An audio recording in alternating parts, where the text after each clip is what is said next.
నమస్తే, welcome to editor analysis. 7 రోజులు గడిచిపోయాయి. వందలాది మంది పోలీసులు రంగంలో ఉన్నారు. అత్యాధునిక సాంకేతిక పరిజ్ఞానాన్ని వినియోగిస్తున్నారు. ప్రత్యేక బృందాలు రాత్రి బవళ్ళు గాలిస్తున్నాయి. అయినా 2 ఏళ్ల చిన్నారి జ్ఞానేశ్వరి ఆచూకీ మాత్రం ఇప్పటికీ దొరకలేదు. ఒక చిన్నారి అదృశ్యం ఇప్పుడు ఒక కుటుంబానికే కాదు, మొత్తం రాష్ట్రాన్ని కలవరపెడుతున్న మిస్టరీగా మారింది. ప్రతిరోజు గడుస్తున్న కొద్దీ ఆందోళన పెరుగుతుంది. ప్రతి గంట కొత్త ప్రశ్నలను లేవనెత్తుతుంది. అసలు జ్ఞానేశ్వరి ఎక్కడుంది? ఆమెకు ఏమైంది? ఈ కేసు వెనుక నిజంగా ఏముంది? ఇప్పుడు రాష్ట్ర వ్యాప్తంగా ఇదే చర్చ. సాధారణంగా చిన్నారులు కనిపించకుండా పోయిన ఘటనలో తొలి 24 గంటలు అత్యంత కీలకమైనవిగా భావిస్తారు. ఎందుకంటే ఆ సమయంలో లభించే ఆధారాలు దర్యాప్తు దిశను నిర్ణయిస్తాయి. కానీ జ్ఞానేశ్వరి కేసులో పరిస్థితి పూర్తిగా భిన్నంగా మారిపోయింది. గంటలు రోజులు అయ్యాయి, రోజులు వారంగా మారాయి. అయినప్పటికీ ఆ చిన్నారి ఆచూకీ మాత్రం లభించనే లేదు. ఒకవైపు పోలీసులు విస్తృత స్థాయిలో గాలింపు చర్యలు చేపడుతుండగా, మరోవైపు చిన్నారి తల్లిదండ్రులు ఆశా నిరాశల మధ్య రోజులు గడుపుతున్నారు. ప్రతి ఫోన్ కాల్, ప్రతి సమాచారం, ప్రతి శబ్దం తమ బిడ్డ గురించి ఏదైనా సమాచారం తెలుస్తుందేమోనని ఎదురు చూస్తూనే ఉన్నాయి ఆ కళ్ళు. మొదట్లో ఇది ఒక సాధారణ మిస్సింగ్ కేసులా కనిపించిన రోజులు గడిచే కొద్దీ ఎలాంటి ఆధారాలు లభించకపోవడంతో కేసు సంక్లిష్టంగా మారింది. చిన్నారి వయస్సు కేవలం 2 ఏళ్లు మాత్రమే కావడం పరిస్థితిని మరింత ఆందోళనకరంగా మారుస్తుంది. ఈ వయసులో ఉన్న పిల్లలు స్వయంగా ఎక్కువ దూరం వెళ్ళే అవకాశం చాలా తక్కువ. అందుకే ఈ ఘటన వెనుక మరో కోణం ఉండొచ్చనే అనుమానాలు వ్యక్తం అవుతున్నాయి. అయితే ఇప్పటి వరకు పోలీసులు ఏ కోణాన్ని అధికారికంగా నిర్ధారించలేదు. ప్రతి అవకాశాన్ని సమానంగానే పరిశీలిస్తున్నారు. ఈ కేసులో ప్రత్యేకంగా చర్చనీయాంశంగా మారింది జీపీఎస్ ట్రాకర్ వినియోగం. హైదరాబాద్ నుంచి ప్రత్యేకంగా జీపీఎస్ ట్రాకర్ను తెప్పించి పెంపుడు శునకానికి అమర్చారు. దీంతో కుక్క కదిలే ప్రతి అడుగు అధికారులు రియల్ టైంలో పరిశీలిస్తున్నారు. కుక్క ఏ ప్రాంతానికి వెళ్తుంది, ఎక్కడ ఎక్కువసేపు ఆగుతుంది, ఏ దిశగా వాసనను అనుసరిస్తుంది వంటి అంశాలన్నింటినీ జాగ్రత్తగా నమోదు చేస్తున్నారు.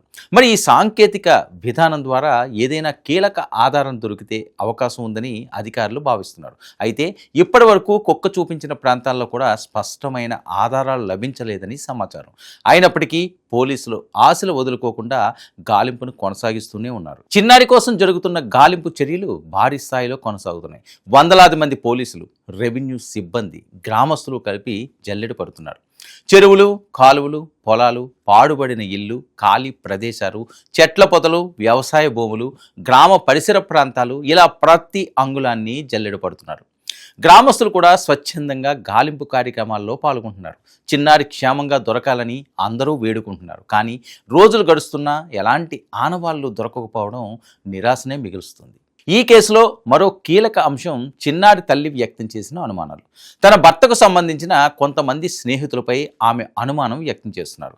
తన పాపను వారు తీసుకెళ్లి ఉండవచ్చని భావిస్తున్నట్లు తెలుస్తుంది. దీంతో పోలీసులు ఆ కోణంలో కూడా దర్యాప్తు ప్రారంభించారు. సంబంధిత వ్యక్తులను విచారించారు. వారి కదలికలు, ఫోన్ కాల్స్, ఘటన సమయంలో వారు ఎక్కడ ఉన్నారు వంటి అంశాలన్నింటినీ పరిశీలిస్తున్నారు. అయితే ఇప్పటి వరకు వారి నుంచి కేసును ఛేదించేలా ఎలాంటి స్పష్టమైన సమాచారం లభించలేదని తెలుస్తుంది. అయినప్పటికీ పోలీసులు ఆ కోణాన్ని పూర్తిగా పక్కన పెట్టకుండా దర్యాప్తు కొనసాగిస్తున్నారు. ప్రస్తుతం దర్యాప్తులో ప్రధాన ఆశ సీసీటీవీ ఫుటేజీలపైనే ఉంది.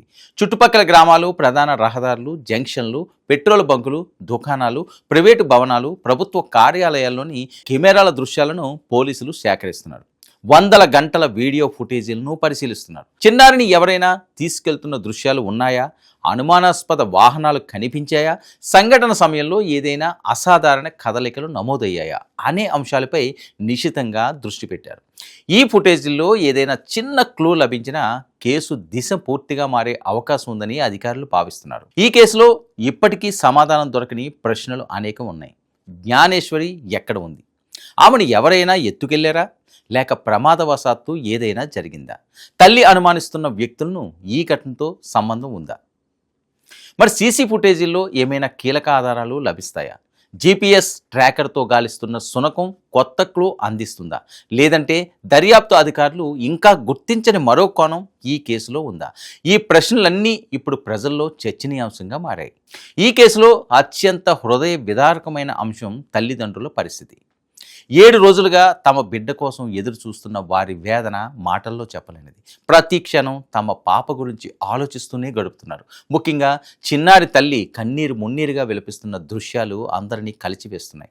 నా పాప ఎక్కడ ఉందో చెప్పండి అంటూ ఆమె వేడుకుంటున్న తీరు స్థానికులను భావోద్వేగానికి గురి చేస్తుంది. ఒక కుటుంబం ఎంతటి మానసిక వేదనను అనుభవిస్తుందో ఈ ఘటన మరోసారి గుర్తు చేస్తుంది. జ్ఞానేశ్వరి అదృశ్యం కేవలం ఒక పోలీసు కేసు మాత్రమే కాదు, చిన్నారుల భద్రతపై సమాజం మరోసారి ఆలోచింపచేసేలా చేసిన ఘటన. గ్రామాల్లో అయినా పట్టణాల్లో అయినా పిల్లల భద్రత విషయంలో ఎంత అప్రమత్తంగా ఉండాలో ఈ సంఘటన గుర్తు చేస్తుంది. చిన్నపిల్లలను ఒక్క క్షణం కూడా నిర్లక్ష్యం చేయరాదనే సందేశాన్ని ఇస్తుంది. ప్రస్తుతం పోలీసులు అన్ని కోణాల్లో దర్యాప్తు కొనసాగిస్తున్నారు. ప్రత్యేక బృందాలు పనిచేస్తున్నాయి. ప్రతి సమాచారాన్ని పరిశీలిస్తున్నారు. ప్రతి అనుమానాన్ని విచారిస్తున్నారు. మరి ప్రతి ఆధారాన్ని విశ్లేషిస్తున్నారు. అయితే ఈ మొత్తం దర్యాప్తు మధ్య ఒక ఆశ మాత్రం అందరిలోనూ సజీవంగానే ఉంది. 2 ఏళ్ల చిన్నారి జ్ఞానేశ్వరి క్షేమంగా తిరిగి రావాలి. తల్లిదండ్రుల ఒడిలోకి చేరాలి. ఈ 7 రోజుల మిస్టరీకి ముగింపు పలకాలి. అదే ఇప్పుడు కుటుంబ సభ్యుల కోరిక, గ్రామస్తుల ఆకాంక్ష, అలాగే రాష్ట్ర ప్రజల ప్రార్థన కూడా. ఇది ఈనాటి editor analysis. Stay tuned to 99 news.